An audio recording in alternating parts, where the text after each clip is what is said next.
Hi, I'm Bill Kristol. Welcome back to Conversations. I'm very pleased to be joined today for a second conversation with Dan Balz, longtime political reporter, now chief correspondent, I like that title, with the Washington Post, chief of a lot of correspondence there, and also a senior fellow at the Institute of Politics at the Kennedy School, where we've done a little work together, and really one of America's leading political reporters, but also analysts and commentators, and a rare combination, I would say, to be honestly, of real in-depth reporting and kind of granular understanding of what's happening in the areas you do report on, but also you can step back, obviously, and have many times to take a broader look. So it's really a pleasure to have you with me again, Dan. Bill, thank you. We did this a few years ago, and I think longer than we realized how many years ago it was, but it's nice to be back with you. Yeah, I know. It's December 1917. This shows how far back I'm going.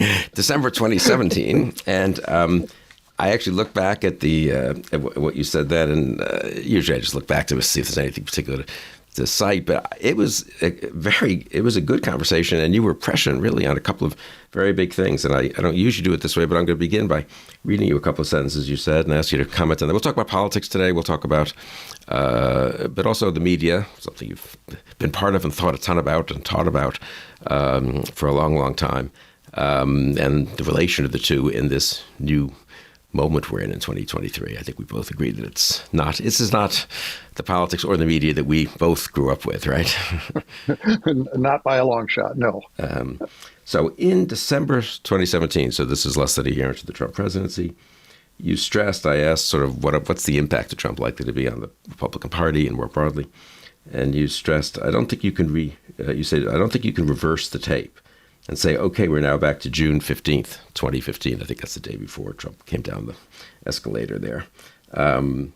Trump's going to have an impact on the future of the party, no matter whether he's there as president in 2021 or not. If he's not, there's going to be a piece of the party that will blame others in the party for his failure to get reelected, that they didn't do enough for him, or they weren't strong enough in their support of him, or they did things to undermine him. That would be a potentially fractious debate. There are going to be leaders people who want to be leaders in the future who will have supported him. What do? Do they disavow him or not? How do they distance themselves from Trump or not? Things happen over a 4-year period that you can't unwind. I really think the glimpse, you didn't quite see January 6th, but the glimpse into the fact that Trump would be so important, even if he lost in November 2020, that was contrary, I think, to conventional wisdom and certainly wishful thinking among Republican establishment types way back in 2017. And that wishful thinking continued. Anyway, so here we are, April 19th, 2023. And just talk a little bit about, the state of the party and Trump and Trumpism and how different it is, how we're not back in 2015, I guess. Yeah, I think a lot about this and the degree to which, really from the very start of Trump's presidential campaign in 2016 or 2015, there was this hope / belief / fantasy that in one way or another, he would be a transitory figure. Right. First of all, it was, he's not going to last very long in the fight for the nomination. And then, okay, he's at the top of the polls, but he's not going to be the nominee. Well, he's the nominee, but he probably will lose. No, he won. And then it was, the presidency will change him because it changes everybody. And that no matter kind of how he acted as a candidate in 2015 and 16, he would become a more responsible figure. And a lot of Republicans, I think, hoped that, and some believed it. And, here we are today, and all of those kind of hopes, dreams, aspirations, fantasies have not come to pass. Donald Trump is who Donald Trump is and was. And everything that, we see is an extension and a continuation of what we saw from the moment he came down that escalator in 2015.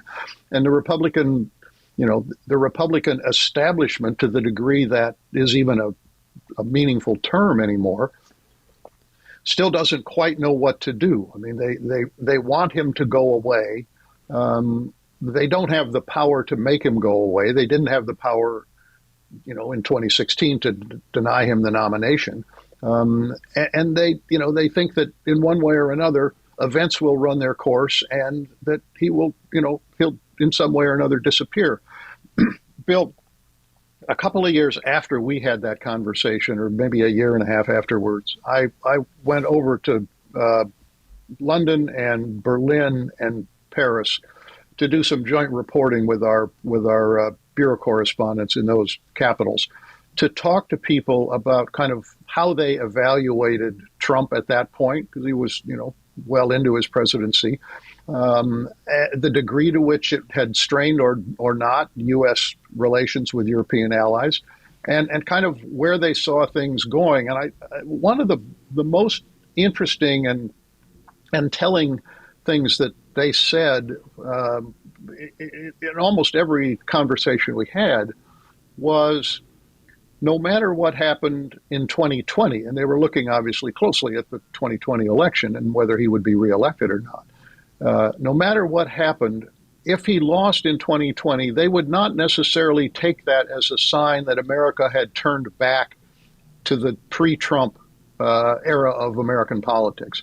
That at a minimum, they would want to wait until 2024 to see whether there was a second repudiation of Trump or Trumpism. I think that their sense was that both Trump and Trumpism were now insinuated into the American political system, and that it was not going to be easy to just kind of purge that from the way our politics work. And I think that everything we've seen reinforces that, and reinforces that in such a powerful way that here we are, in April of 2023, heading into the 2024 campaign with, in a sense, almost all of those same questions, standing in front of us without any clear answers, and without any sense that even 2024 will resolve the big question of, will Trump ever fade away?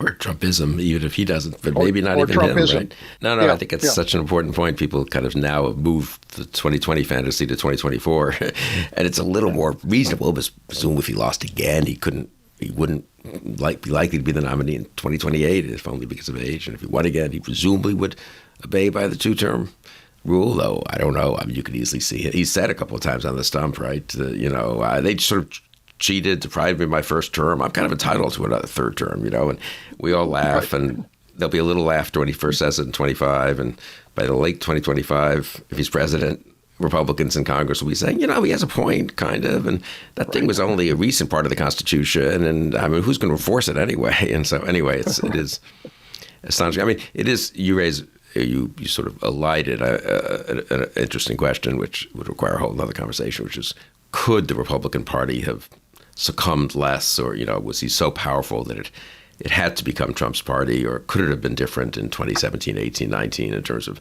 the behavior of congressional leaders or governors or establishment types? But they chose not to, and he had a lot of power, and certainly over primary voters. And by and there was I don't think there was ever any truly strong elected official within the party to stand up. I mean, Paul Ryan kind of tried it, but he was no match for Trump. Mitch McConnell took a quite different course. Obviously, his disdain for Trump has been palpable from day one. But he's been shrewder than some other Republicans about avoiding the flat out denunciation. But it's clear where he stands. But they can't bring anybody with them, and they're mindful of the power of Republican voters, and the degree to which Trump now has a hold on enough of that constituency. They can't consolidate the rest of it in any significant way. So Trump gets his way, and they kind of wring their hands, but don't know what to do about it. Yeah, people like me probably had a bit of a fantasy that if only Bush and Romney and McCain when he was alive, and Jim Mattis and 20 other people could get together somehow, and they could, and if they had resisted more, things might have been somewhat different. I still think that, but then January 6th was supposed to be the moment where it could have ended, so to speak, or the hold could have been broken. And I mean, do you think that's in retrospect would it have been different if Mitch McConnell had led 17 Republican senators to vote for impeachment, or would it have just been a bigger hiccup, but we'd be back where we are? Well, we might be back where we are, but I mean, there is the question of if he had been convicted in the Senate, would he be able to run Right. this time around? And that's a very important question. I mean, if you look back at what McConnell did at that moment, he acquitted him on a technicality, which was his argument that, well, he's no longer president and you can't impeach somebody who's not a sitting president. Therefore, I will vote, no on this. And then once that vote happens, he gets up and excoriates Trump and says quite clearly, there are other ways that he can be held accountable through the judicial system. And we're now in the middle of that. But I'm not sure that McConnell ever believed that we would get to this point where there are, any number of indictments possible. But that was the moment. And McConnell knew what he really believed about Trump, and everything he said indicated that he believed that Trump was, in a sense, a menace to the country, but was not prepared to exercise that leadership to try to bring enough Republicans along to kind of, if not finish him off, to cripple Trump politically. What strikes me, though, is that these things aren't static, and that either Trump was going to be pushed back and his effect limited, or his effect was going to get deeper, I think, and more pervasive and take on other forms. Other people would innovate varieties of Trumpist behavior, so to speak. And if they did it successfully, then others would follow them. And that's something I didn't. Yeah, I'm pretty anti-Trump, but I didn't quite focus on that degree of the extent to which he'd have that effect. Do you think that's right? I do think that's right, Bill. It goes to the point that we're talking about, which is Trump and Trumpism. And one of the things that's striking is that there is very little debate within the Republican Party about kind of the policy basics of Trumpism.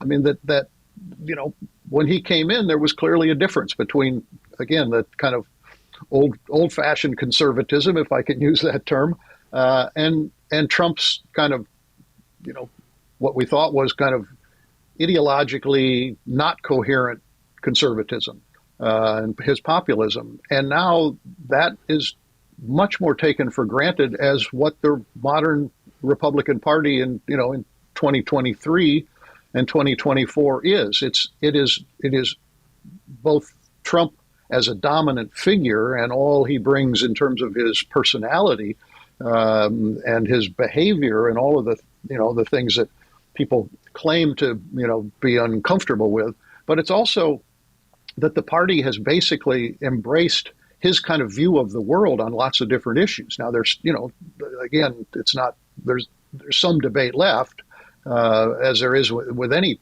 party that's big as a Republican or Democratic Party is.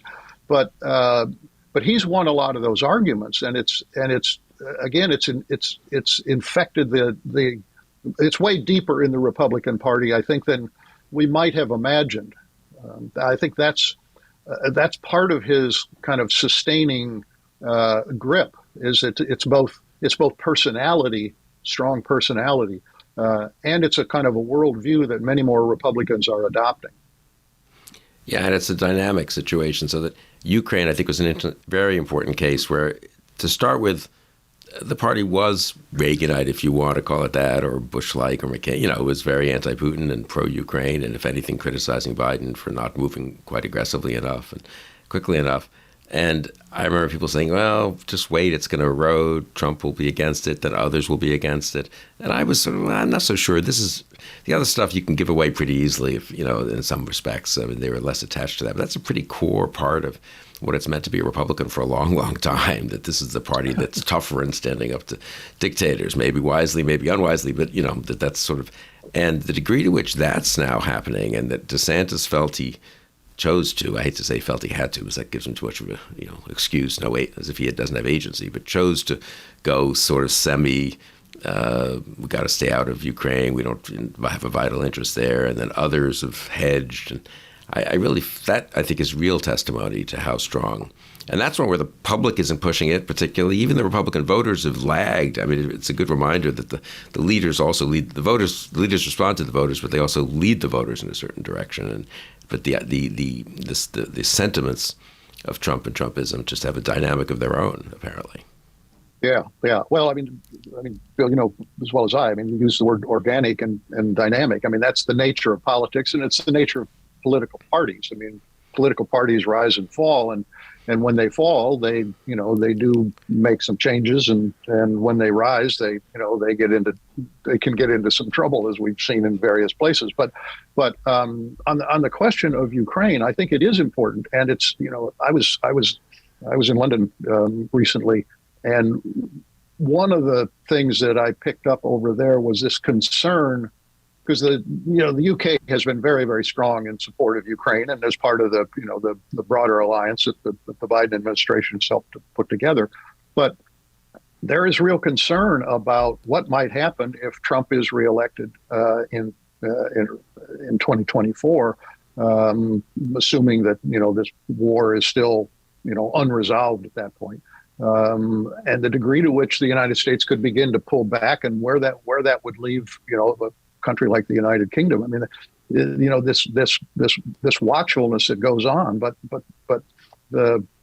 with the Republican Party splintering is a kind way to put it on this question, given the history of the Republican Party and the old Soviet Union and communism and the Cold War and its aftermath, for people to be raising the kinds of questions that they are is a measure of Trump's persuasiveness or the fear that Trump puts into people. I don't know.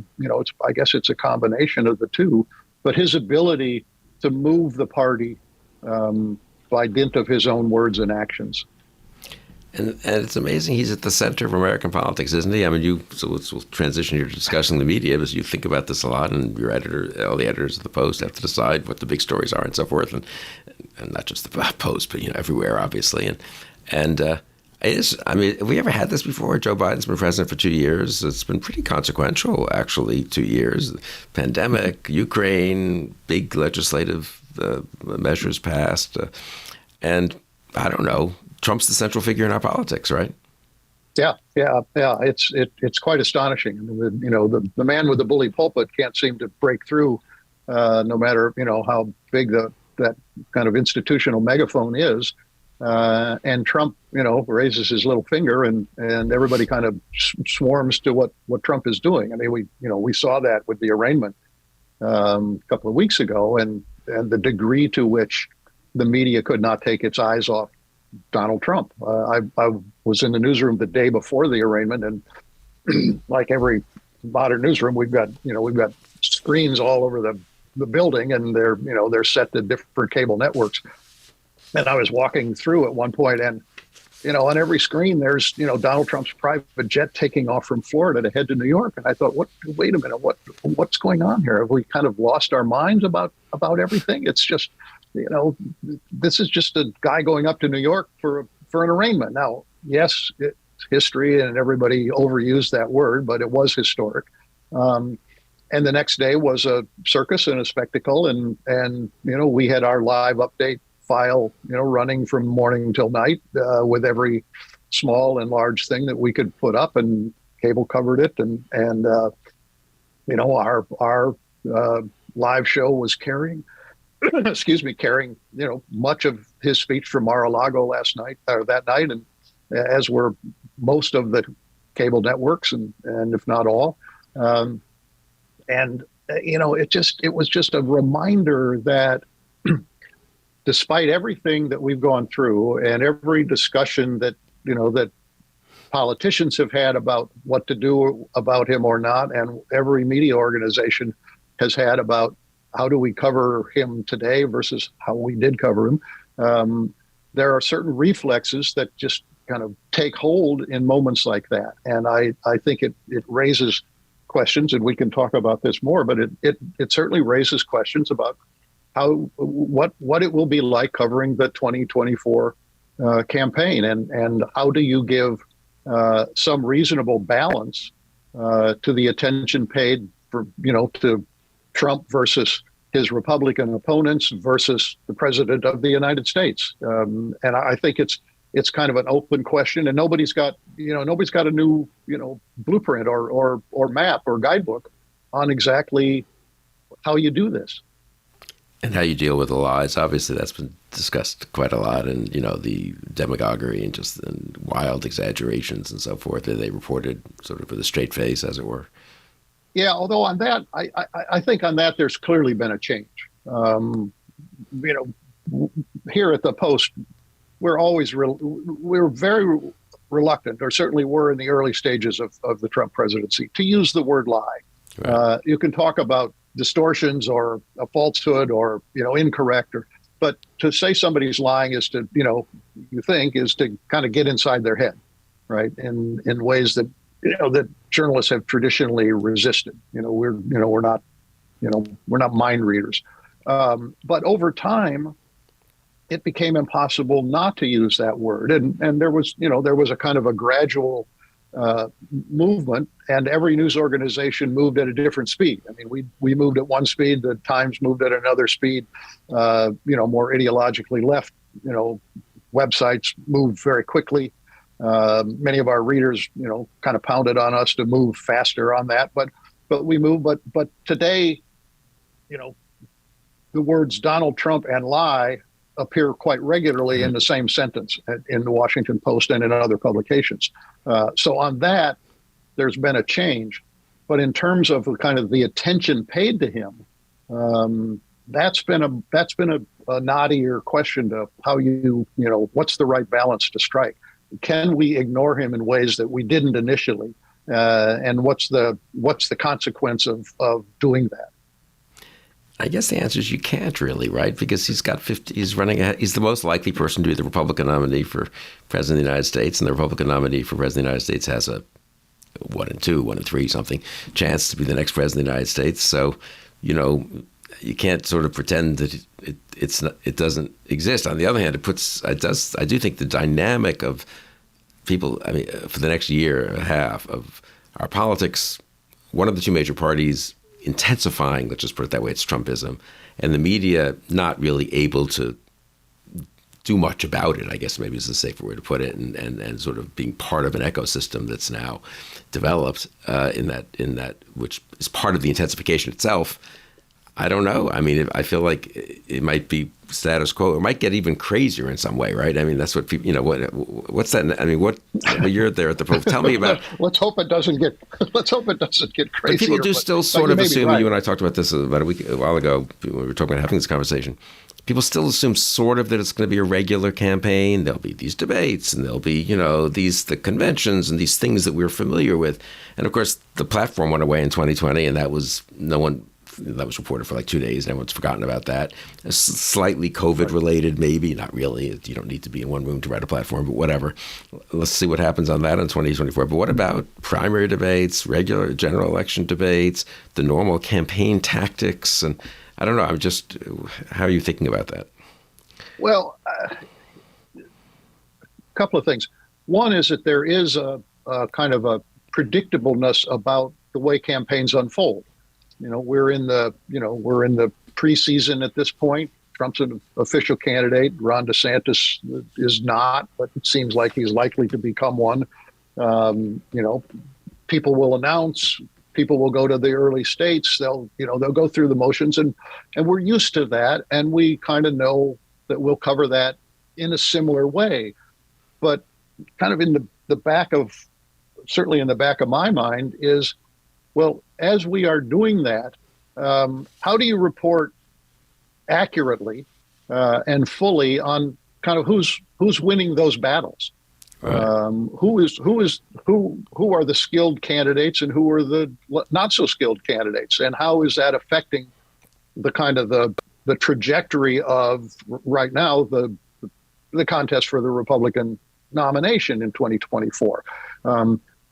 But again, in the back of my mind is, but how do we do that and at the same time kind of keep a focus on what the implications of a second term for Donald Trump would be for the country.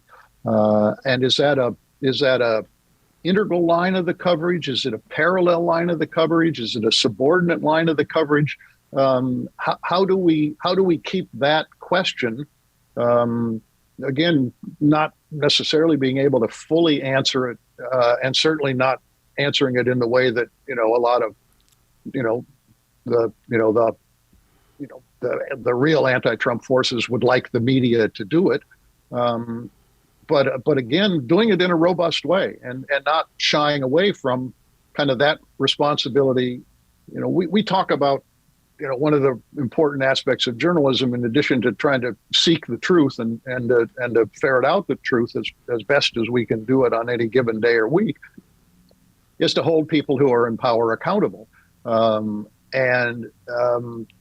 are a lot of people who think that the media writ large and individual organizations like ours didn't hold him accountable. And if we had held him accountable, we'd be in a different place. I'm not sure that we have that kind of power that people sometimes ascribe to us. But on the other hand, we do have to find ways to hold him accountable that may be different than holding, Mike Pence accountable or Nikki Haley accountable. Everybody has a different history that they bring to this. And I think we have to be very mindful of that. And pay attention to it. If you are a front runner or in the top tier, let's say, for the nomination of one party or the other, you get more scrutiny. I mean, that's the nature of it. The better you do, the more the scrutiny comes to you. And we've gone through enough with Trump that he demands an enormous amount of scrutiny, and it can't, I don't think, can just be a kind of a repetition of kind of the old stories. We just have to kind of think about how to be fresh and new about that, and make that a line of the coverage. Yeah, that's awfully interesting. I mean, this is maybe a little bit of a parenthetical question. I want to get back to this, but do you think, 25 years ago or whatever, when Gary Hart was driven from the race, that's 35 years ago, I guess. Is that right? I can't even do the math. Yeah, 35 years. By honest, legitimate reporting and then his reaction to it, I suppose. Has the fragmentation of the media, another thing we discussed 5 years ago, social media, all these phenomena that are, changed. I suppose it has just changed the power of the mainstream press to make something a huge event. I mean, it's increased the ability of the friendly websites and the politicians themselves, especially if they're good at using tabloid type media. You emphasized that 5 years ago, that it was as a skill Trump brought, which he sort of, maybe it's not quite tabloids anymore, but social media, it's a sort of transferable skill. The way he used to manipulate the New York tabloids is not that different from what he now does with online stuff, I suppose, and Twitter and then subsequent online things. But anyway, just a long way of saying, I guess the change of the media, which is sort of an independent variable here, it's not really caused by Trump or anything, I don't think. Just the change in the very structure of the media has also affected things. Yes, I agree with that. Trump didn't change the nature of the media. I mean, the technology changed everything, really. Internet, social media, however you want to describe it. But it's a fundamentally different environment now. And one is the way we do business, but the more important is what you alluded to, which is the fracturing of the media. And so no individual news organization has the power that the networks had 35 or 40 years ago. The New York Times and the Washington Post and the Wall Street Journal, which I think are at this point kind of the three papers that have the greatest reach, and all quite, they're all different, obviously. Each has its own separate culture, but they don't have the power to set the agenda in the way that we used to talk about it. I mean, particularly the Times and the Post for some political things that, that what was on the front pages of those papers would then become what was on the evening news on the broadcast networks that same day. Those days are gone. But I think one thing that we've seen, and it began, it really began, you could say, with, in the Clinton era, when Bill Clinton found ways to go around the mainstream media of that era and to go on MTV or something like that. There's been a movement in that direction. But I think one of the differences today, and it's particularly, I think, within the Republican Party, but maybe a little bit on the Democratic Party as well, and that is not simply to seek out friendly outlets, but to quite, deliberately hold off, push away others that are deemed not to be so friendly or to be hostile. And DeSantis, for example, is kind of a case in point in that.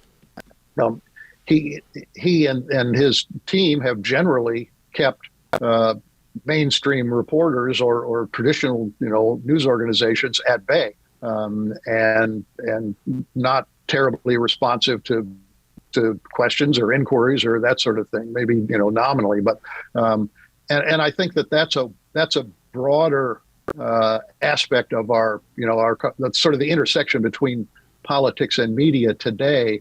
And again, that's not entirely Donald Trump, but it is it's part of the evolution that has gone on, that affects the way Americans get their information, that affects the ability of an independent media to probe and check and query political figures. And I think all of that, to the detriment of society and democracy and the things that, we've traditionally felt are, an essential part of a functioning and robust democratic system. Polarization plus social media plus Trump and Trumpism, Trump being president for 4 years. I think people do underestimate just being president really makes a difference. Governors, senators, they could try to do this. They have done this in the past, be demagogues, limit their acts, only give stories to friendly media and stuff. But president of the United States, it's always been a little different. And so there's been a little bit of, I don't know what you'd call it, regularizing or normalizing at the top. And that I think has given the system some balance, you might almost say. Some people on the left and right would say too much balance, the establishment's too strong, but whatever. But it is. And once Trump decided, as president, to continue being Trump, if I can put it that way, and not to sort of normalize, he let some people check him in his administration, obviously, on some policy issues, the Jim Mattises of the world and stuff. But he didn't check himself in terms of the rhetoric, the demagoguery, the lying, if we can be honest, but just the general performative aspects swamping everything else of the presidency. Once that happens for 4 years, it's hard to put that genie back in the bottle, right? I mean, yeah. Well, one thing about Trump as president was that he was quite accessible to the media, to the White House press corps. He would talk and take questions when he was on his way to the helicopter or that sort of thing. He didn't have that many press conferences, but President Biden has had almost no press conferences. Right. Trump was very accessible. You knew what was on Trump's mind. But in a sense, that worked for him because it kept him as the focus.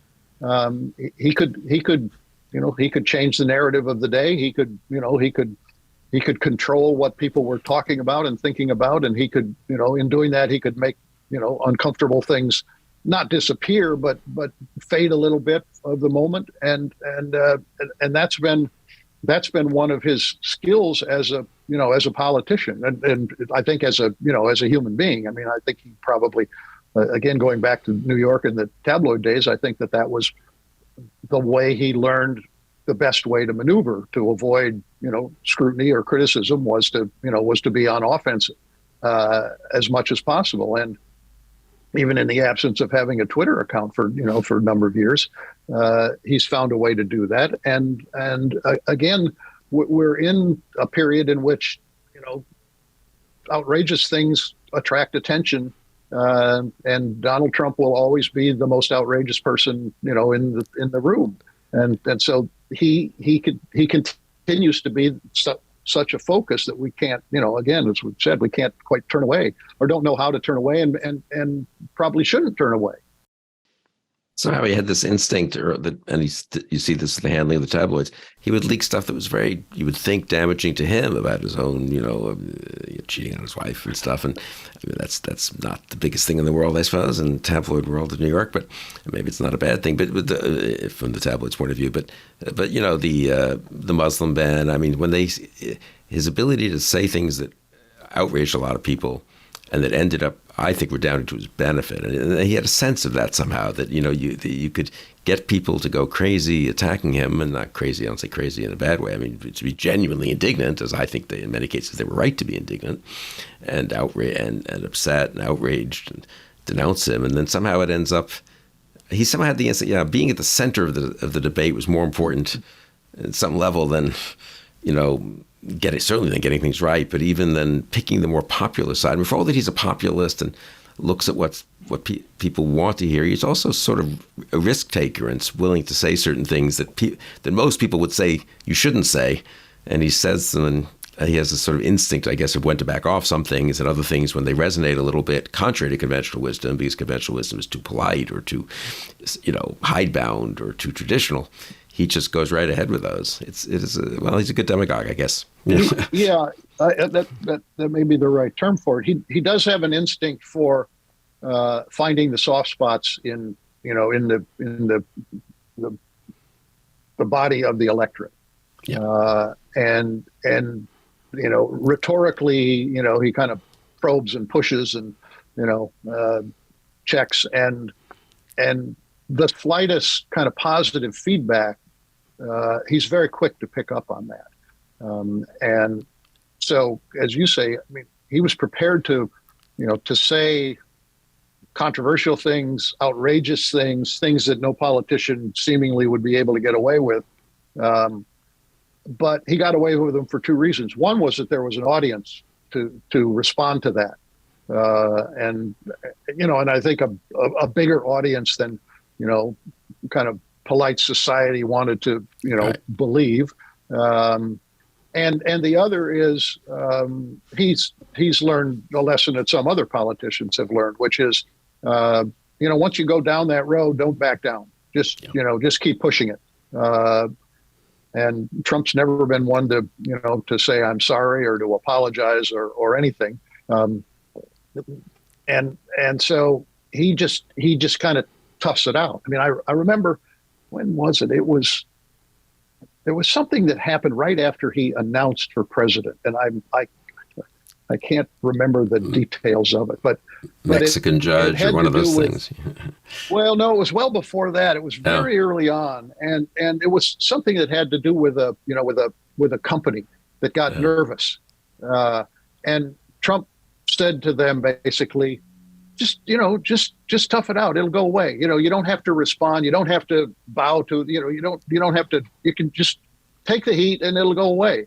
And I think this company or store, kind of folded. But Trump's view was, people are going to yell and scream at you and, call you names and all sorts of things. But something else will come along and people will forget about that. And I think that's the way he had always kind of seen the world.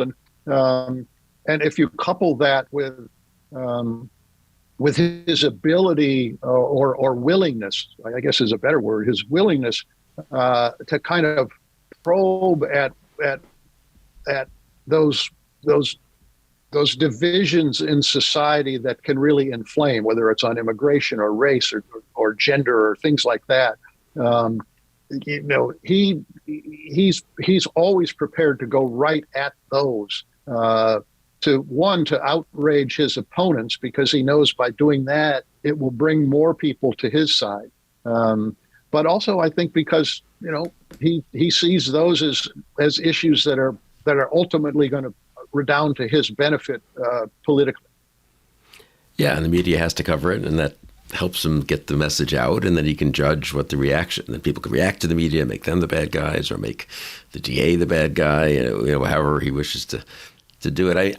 But it does then become I don't criticize the media at all for this, but then it gets so normalized that we start judging other politicians for how good they are at that. So I'm very struck in that DeSantis, we're speaking, April 19th. So the last week or so, DeSantis has been in this slightly ridiculous war with Disney. But And very little of the coverage has been like, what is he even as governor? Why is he entitled? I mean, shouldn't he be, if he thinks there should be different changes in the governance of these amusement parks in terms of safety regulations or other things, he could propose legislation to do so. But are governors supposed to be like picking on individual companies because some other policy, who knows if it's even a policy, because they have a gay pride day. I don't even know what he doesn't like, but something about, and then now he's going to stop drinking Bud Light because, I don't know, some promotional thing that they spent 0.0001% of their budget on. I mean, in the old days, I think we would have thought that's kind of weird for a governor of a major state who's running for president of the United States, who's a sort of serious governor. He's not like a flaky one-term Jesse Ventura or something, with all due respect to Jesse Ventura, I mean, but the coverage is much more, and again, I think understandably so, the coverage is much more, is he good at doing this? Trump would have done this better. DeSantis is doing this bad. He's doing this crazy performative picking on a company and picking on and finding a culture war issue to litigate. He's doing it not as well as Trump would do it, And so, right. But of course, what universe are we in now? You know what I mean? It's your point is exactly right on that, I think that because DeSantis got into this war with Disney, months and months and months ago, and it's still going on, right?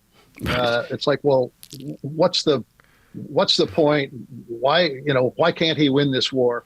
And why did he get into it in the first place? I mean, there is a substantive criticism that's coming at him, quite apart from the performative piece of it, which is this what a Republican, is this what a conservative does?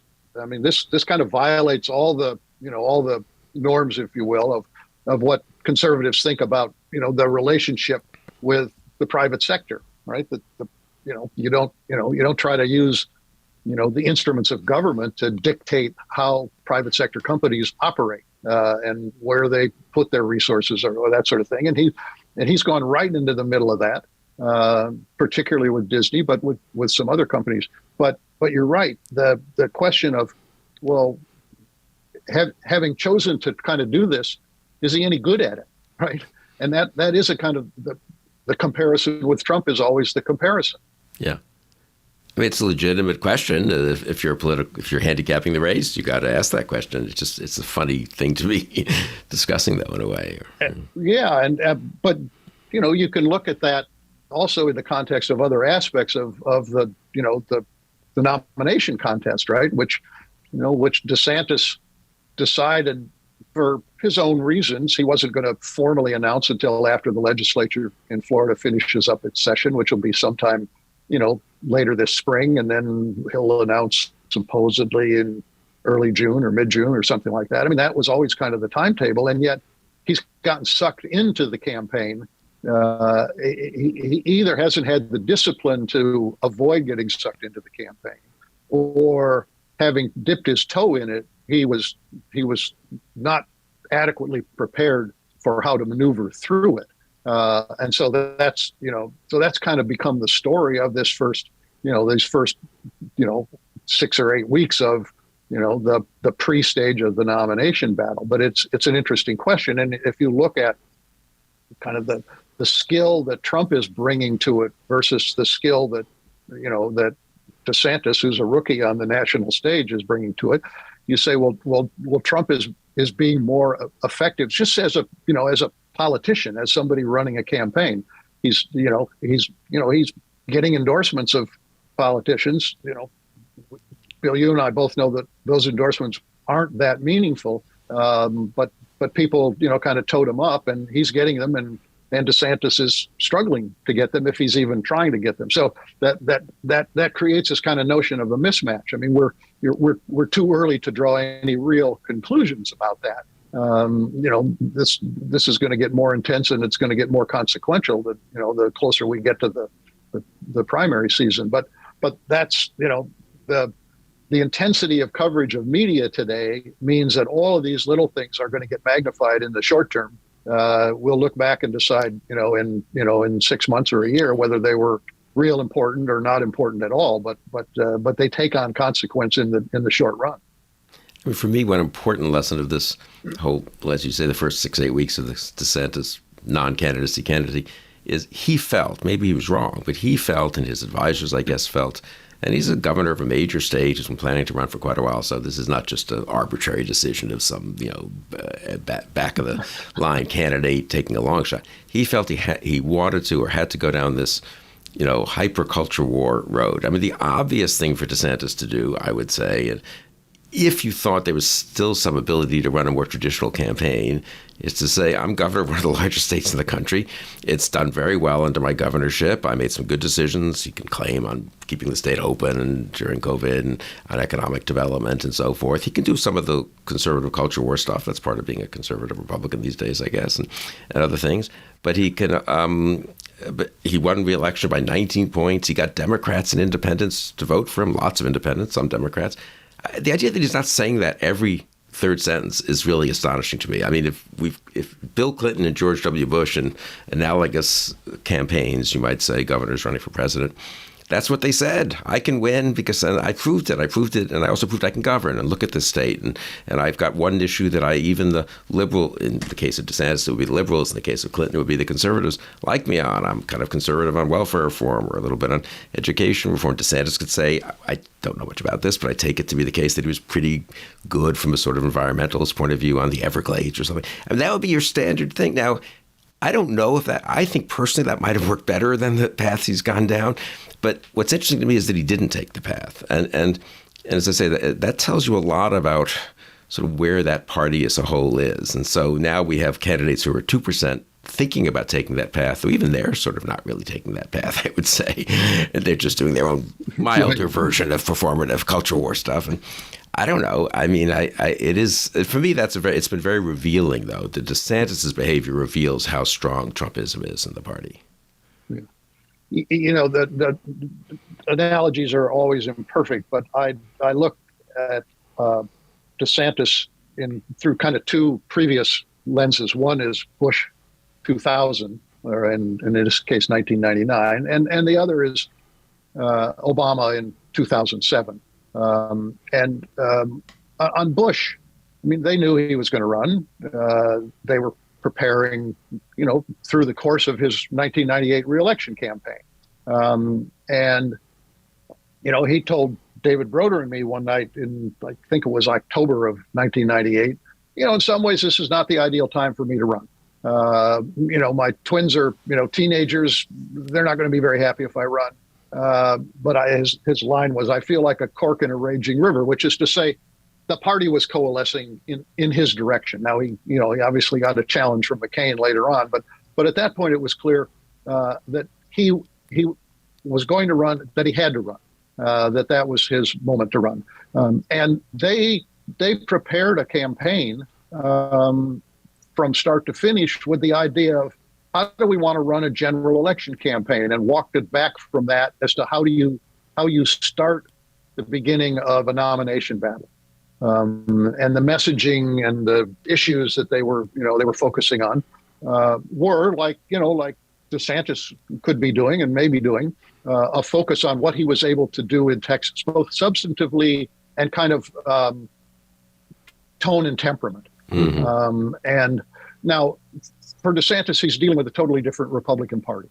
And so the culture war stuff is a much more essential element of that than it was in 1998, 99, 2000 with the Republican Party. But Bush had a foil that he was able to use, and that was Gingrich, and the kind of the hard charging Gingrich revolution tone of the Republican Party that had been dominant from 1994 forward. And so he could kind of cast himself as different than that it was, compassionate conservatism rather than kind of, the hard edge and constantly at the barricades, the first issue of the Weekly Standard, right? With Newt on the cover. And DeSantis has, there's a foil there, which is Donald Trump. And I don't know that he's found a way to figure out what's the right way to use Trump as a foil, as opposed to kind of, thinking he has to be a version of Trump. So that's one element of it. But the other is I haven't yet seen, the idea that he's got a sense of how he wants to take what he's done in Florida and make it national. Florida is not the nation. Texas wasn't the nation, but Florida today is, there's a whole another part of the nation and parts of it that any Republican nominee is going to have to win. That isn't going to just simply say, well, yeah, everything you did in Florida is great. We want that. So what's the way you take kind of the ideas that you have championed and turn them into a general election message, while keeping in mind that you've got a tough nomination battle that you've got to win, and you've got to kind of calibrate that message. The way I think about the Obama aspect of it is, again, you look at this, you look at Obama and you say, here's a guy who's brand new in the United States Senate, and with only a few years in the state legislature in Illinois, and he's talking about running for president, and yet there was no option for him at that point. I mean, he was the hottest candidate in the Democratic Party. Clinton had all the resources and the best brand, but he was the one who was galvanizing attention. And DeSantis came out of his reelection campaign in exactly that same position, right? Mm-hmm. The dominant figure, even though Trump had the brand and the name and the experience and all of that, DeSantis was, and perhaps still is, the person that a lot of Republicans wanted to hear from. They want him to run. They want to know more about him. Obama in that early stage was in the first half year of 2007 was not a very good candidate. I remember going to a healthcare forum in Las Vegas, and I probably was March of 2007. Karen Tumulty, my colleague, was the moderator. And there was a question from the audience.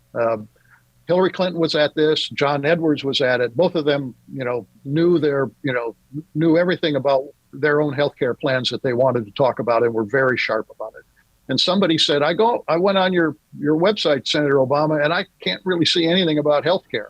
And his answer was, well, I'm kind of new to we haven't got all our positions figured out and all that. And it was a terrible answer. And it revealed his unreadiness to deal with aspects of running. Now, he got a lot better, as we know. And maybe, DeSantis will go through that same process. But you look at those analogies and you look at how people who get drawn into a presidential campaign with clear assets, but also some questions about them and how they handle it. And I think that's the question mark around DeSantis at this point.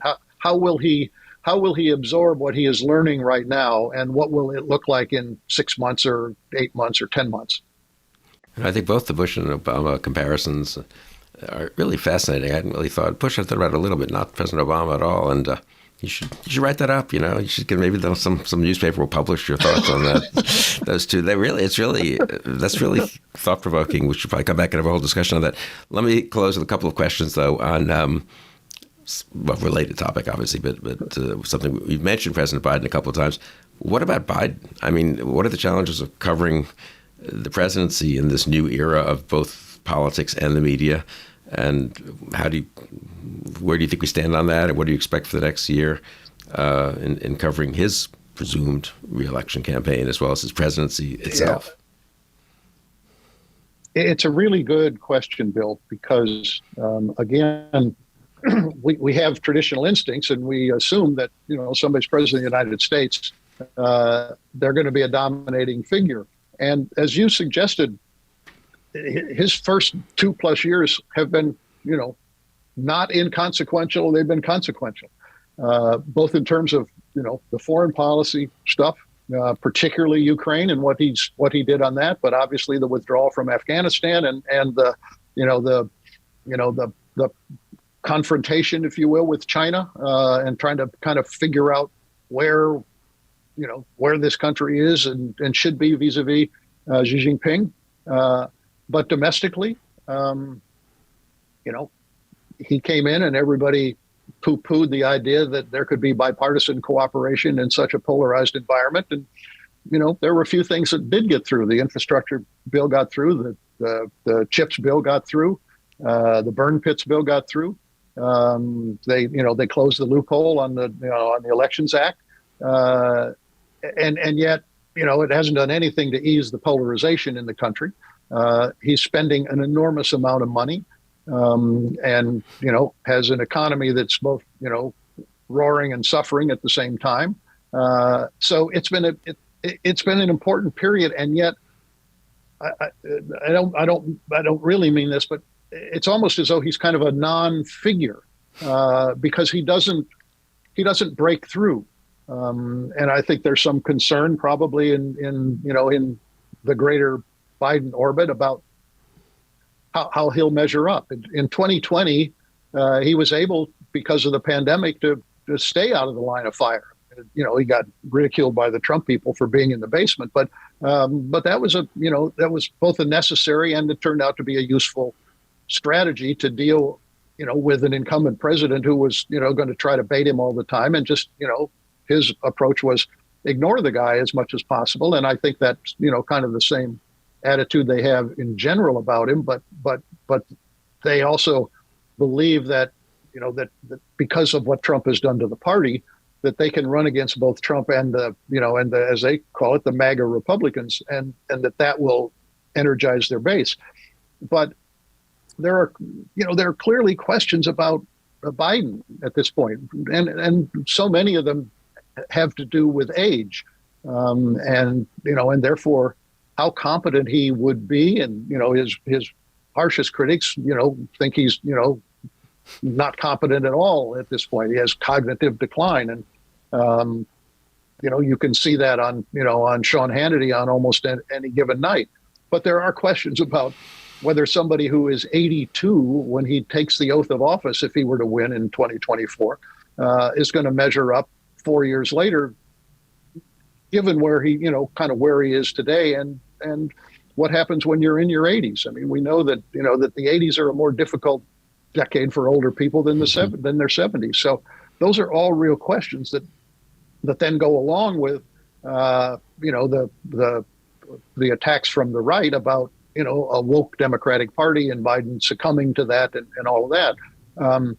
Those are important issues to cover. And I think we I think rightly put more focus on Trump and what's happened to the Republican Party, because I think those changes are more significant in what's happened to the Republican Party and what Trump has done to it. But I think you can't ignore questions about who are the Democrats today. What is Joe Biden's presidency really about? What a second term would be about? And again, it's, as I think I said early in the conversation, how do you keep a balance on that? How do you keep all the focus that needs to be on Trump and the Republican, kind of the drift of the Republican Party to where it is today, but without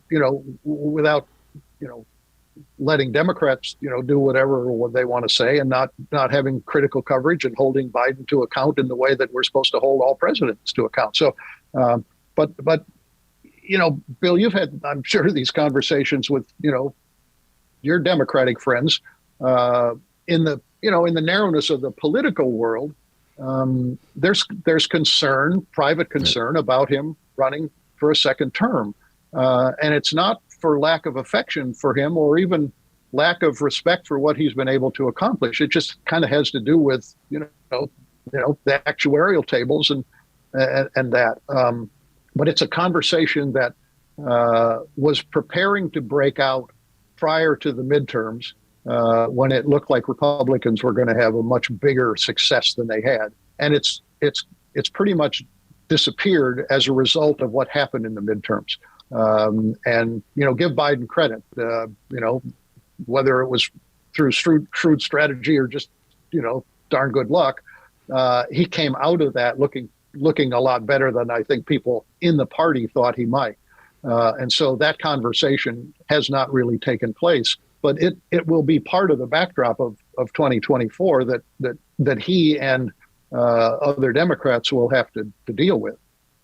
Yeah, no, I think people now have put it on the back burner so much that they've sort of forgotten that it's going to. That conversation was put aside some, but it will come back. It's got to, I think, and so the Republicans will bring it back. And also a vice president, and I'm very familiar with vice presidents who are unjustly criticized. And so I think that conversation will come back. And then he has a vice president who maybe unfairly, and I'm familiar with unfair treatment of vice presidents, but isn't isn't terribly popular, and probably there'll be a certain amount of certainly Republicans. I just think that people, my Democratic friends, since you mentioned my Democrats, are underestimating how brutal. Even now, though they know how bad how brutal the MAGA Republicans can be, and demagogic, they are just underestimating how much it's going to be. Biden cannot make it through the next 4 years, and you're voting for Kamala Harris. And do you want to vote for? And do you think she's ready to be president? And I just think. I don't know how effective that will be. I kind of worry, frankly, that it could be a little more effective than people would like to think it would be. And you have to have a real strategy to deal with that ahead of time if you're going to keep, presumably he is, Vice President Harris as vice president, about how you build her up and show that she is up to the job, which she may well be. As I say, it's hard to judge vice presidents from the outside. But again, I have the sense they occasionally say, oh, yes, we need to give Vice President Harris a little more to do. And here's a trip. I don't mean to be minimizing it, but, a trip to somewhere or whatever. But I don't get the sense they're assuming it's Trump's, it's all about Trump at the end of the day. And I don't know. The whole first part of our conversation was that things are all about Trump these days. But in the real world of a presidential reelect, maybe this still is sort of a referendum on the incumbent president and his ticket asking for a second term, or maybe not. I guess that's one of the huge questions over the next year. I mean, my instinct is the same as yours. That again, because of his age, the question of a second term for Joe Biden will include the question of what do you think about Vice President Harris becoming president at some point during that period. And I agree with you. I think that it will be a very fierce series of attacks, both direct and sort of subtle, maybe not so subtle, but it'll come in different ways, and there will certainly be a racial element to that as well, and I think that the Biden team and the Harris team not only have to be prepared for it, they have to know how they're going to counter that. And what they do, and I don't think you can't start that in July of 2024. I mean, you've got to have those tracks put down well in advance.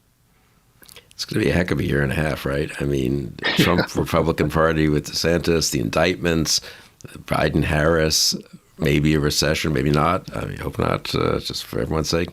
Ukraine war, biggest war in Europe in 80 years. Again, it's receded a little bit in the last 2-3 months. Understandably, there hasn't been much motion one way or the other, and people are kind of getting used to it, if you can put it that way. But it's a massive thing, and it's not, either will or won't be resolved. But either way, that's a huge thing if it's resolved one way or the other. And it's not as if other people around the world aren't looking at it. And other things that once would have been headlines, I think, in terms of being surprising world events, the Saudis and the Iranians meeting and calling into question the progress on Saudi Arabia and what our Iran policy is, the China thing, which you say, huge deal, somewhat bipartisan in this case maybe, but certainly worthy of debate, and it will lead to debates. We saw that little blip with the balloon, and that seemed a little ridiculous after a while, but I don't know, I just think people are, for all that everyone knows it's a new era, uncharted waters and all that, I think they're even more uncharted than people think. I don't know if you. I think that's right. And we always say that's the next election is the most consequential in our lifetime, and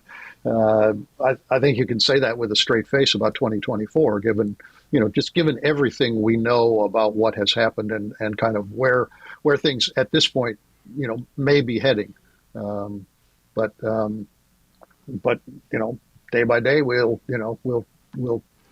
try to unpeel the onion and try to make it make sense. But it's awful hard in this environment to make sense of any given moment, let alone the big picture. So we try our best, but it's a struggle.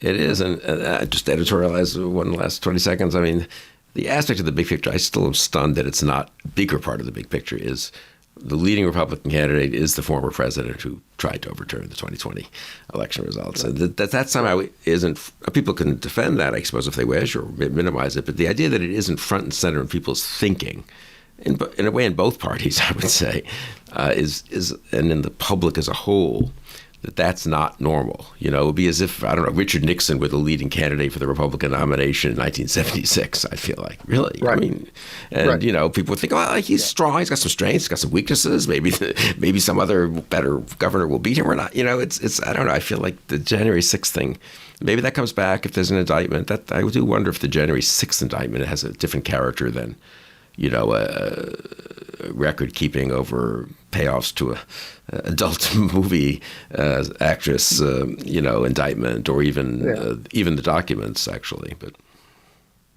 but I that's why I'm describing this.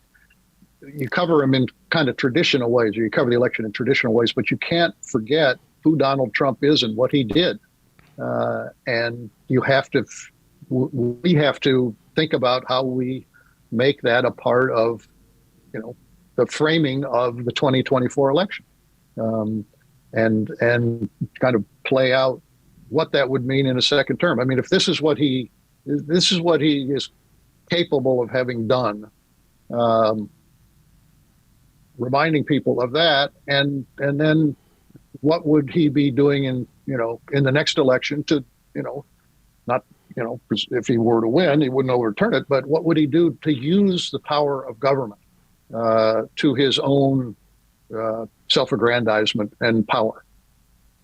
No, that's a big question. And this has been a very stimulating conversation, Dan, for me, and at least, and I'm sure for our viewers. So thank you for taking the time to do it. And me too, Bill. Thank you. Good. Well, no, that's right. And you really need to write up the Bush comparison and the Obama comparison, and that's really excellent. Not that you need to write it up. Now that you've said it on Conversations, everyone will see it anyway. So what's the point of writing it, really? Yeah, that's good.